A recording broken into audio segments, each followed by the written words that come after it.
د کار او ټولنیزو چارو وزارت د افغانستان د اسلامي امارت په چوکاټ کې د یو پالیسي ساز بنسټ په توګه د هیواد په کچه د کاري فرصتونو د برابرولو، کارموندنې او ټولنیز خوندیتوب په برخو کې د مناسب بستر په برابرولو کې کړنې او فعالیتونه لري.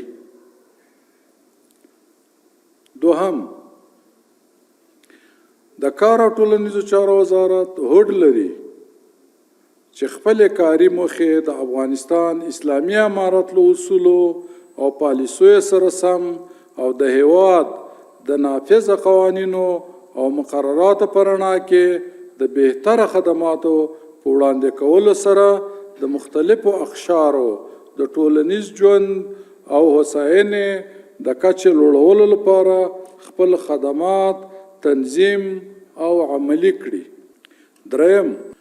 وزارت کار و امور اجتماعی در سال 1445 هجری قمری به تعداد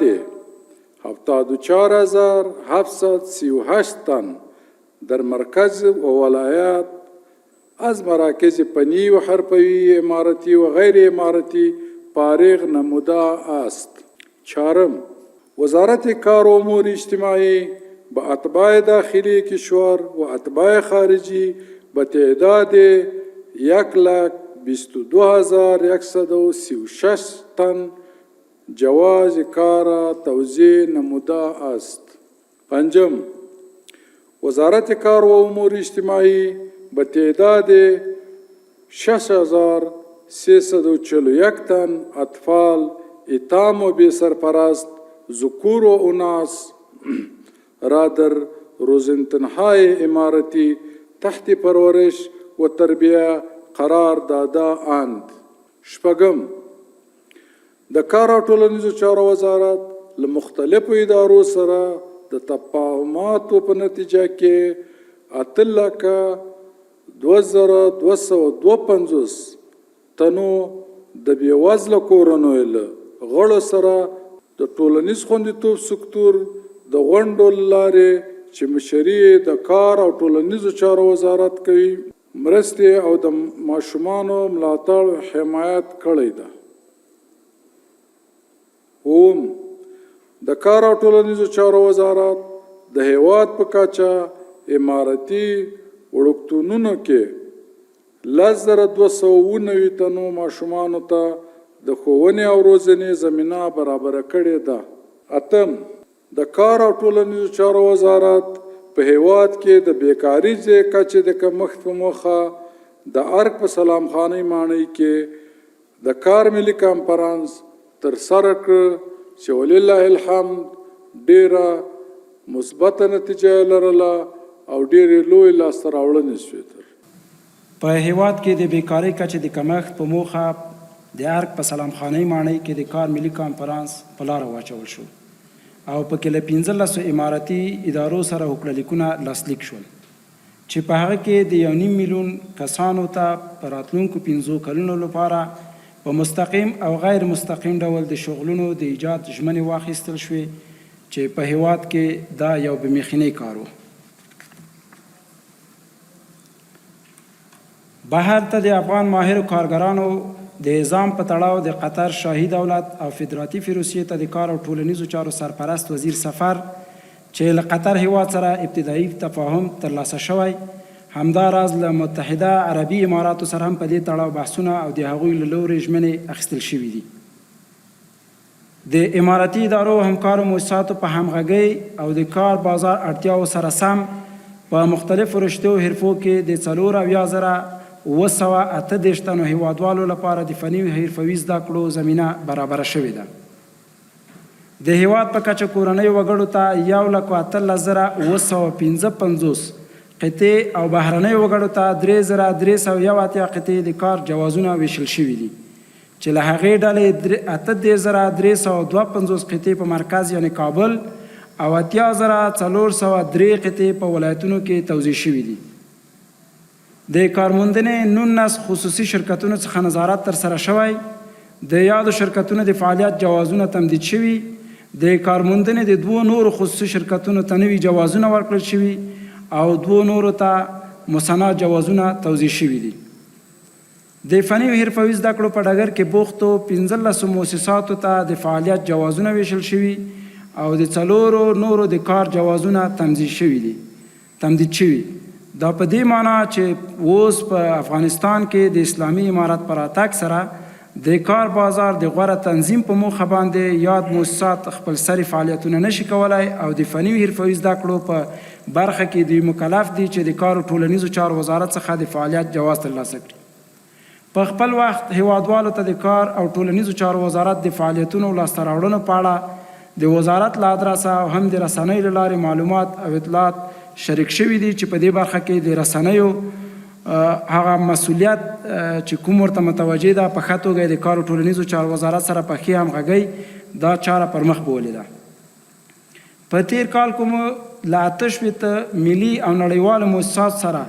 له ماشومانو څخه د ساتنې د فني او حرفوي زده کړو د بشري مرستو او ځینو نورو اړوندو برخو کې هوکړه لیکونه لاسلیک کړي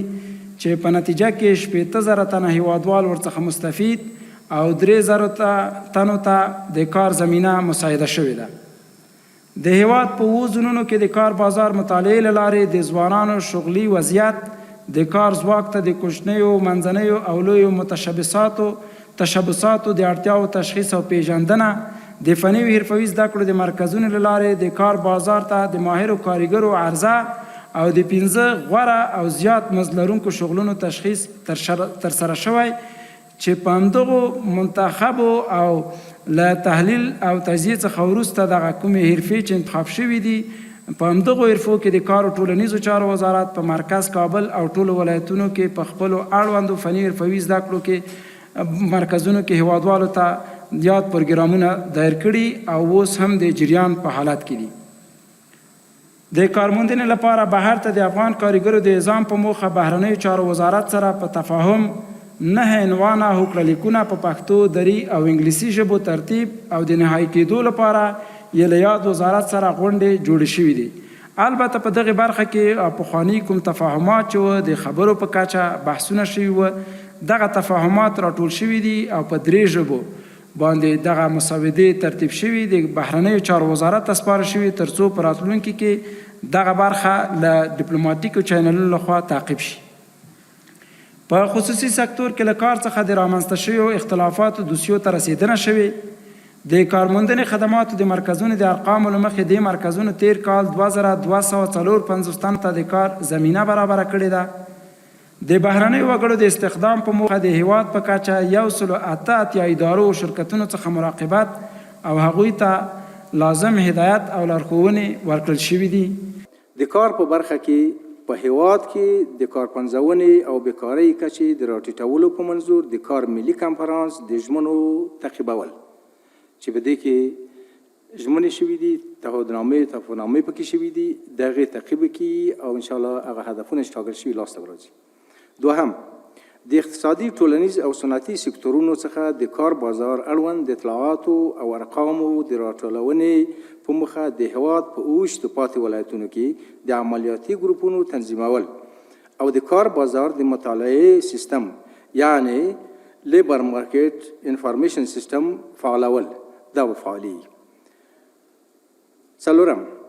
د متحده عربي اماراتو، سعودي عربستان، قطر، ایران، ترکیه او عمان هیوادونو ته د افغان کارګرو د اعزام د هوکړه لیکونو تعقیبول. پنځم، په لومړي قدم کې د هیواد په 7 زونونو کابل، کندهار، هرات، ننګرهار، پکتیا، کندوز او بلخ کې د کارموندنې د مرکزونو جوړول او مجهز کول. شپږم، د وزارت د لومړیتوبونو ته په کتو او د امیر المؤمنین حفظه الله تعالی د 1440 کال د 3 میاشتې 28 نیټې د 9 ګڼې فرمان په اساس پر 2 عنوانه قوانینو چې د کار قانون او د ټولنیز خوندیتوب قانون دی او 40 تقنیني اسنادو تجدید او بیا کره کتنه او د توشیح لپاره عالی مقام ته د هغې تقدیمول او لګل. اوم، د کار قانون او د کار اړونده تقنیني اسنادو په اړه اماراتي ادارو، خصوصي سکتور، مؤسساتو او په انفرادي توګه غوښتونکو ته د حقوقي مشورو ورکول. د افغانستان د اسلامي امارت د پالیسیو او اصولو مطابق په مختلفو برخو کې له همکارو کورنیو او نړیوالو مؤسساتو سره د هوکړه لیکونو لاسلیک کول. د عربي متحده اماراتو، ترکیه، ایران، قطر او سعودي عربستان هیوادونو ته د ماهرو او نیمه ماهرو افغان کارګرو د اعزام په اړه د کار او ټولنیزو چارو وزارت د رهبرۍ د پلاوي د سفرونو تنظیم په موخه د بهرنیو چارو له وزارت سره د همغږۍ ناستو جوړول. په خپل وخت هیوادوالو ته د کار او ټولنیزو چارو وزارت د فعالیتونو او لاسته راوړنو څخه د معلوماتو او اطلاعاتو شریکول. د هیواد په 7 زونونو کې د اطلاع رسونې بهیر د تقویت په موخه د مطبوعاتي سیمینارونو جوړول. د کار او ټولنیزو چارو وزارت انسټیټیوټ کې د 12 حرفو په نصاب کره کتنه او دغه ترتیب او تنظیمول. دا زموږ د 1446 هجري قمري کال لپاره د پلان عمده ټکي وو چې په خپل منځ کې بیا تفصیلي پلانونه هم لري. والسلام علیکم ورحمت الله وبرکاته.